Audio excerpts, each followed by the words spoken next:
ઘણા લોકો વજન ઘટાડવા માટે ડાયટ કરતા હોય છે અને એના માટે તે લોકો ઘી તેલ સંપૂર્ણ બંધ કરી દેતા હોય છે. તો આના કારણે શરીરમાં ઘણી બધી તકલીફ ઉત્પન્ન થાય છે.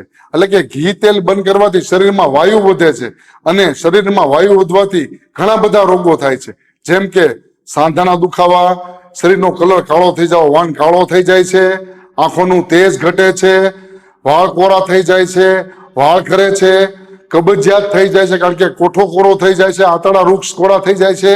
તો એ લોકોએ બિલકુલ ઘી તેલ બંધ કરવું ન જોઈએ. પરંતુ જો એ લોકો ડાયટ કરતા હોય છે તો વધારે પડતો તેલી અને તળેલો ખોરાક એવોઈડ કરવો. અને જે લોકોના પેટમાં ગરમી કે પિત્ત હોય છે તો એ લોકોએ શું કરવું જોઈએ કે એ લોકોએ 1 થી 2 ચમચી ગાયનું ઘી સવારે ભૂખ્યા પેટે લેવું જોઈએ.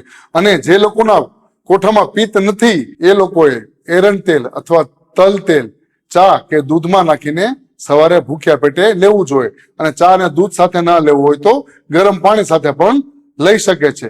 એનાથી તમારું વજન પણ ઘટશે અને વાયુનું પણ શમન થશે.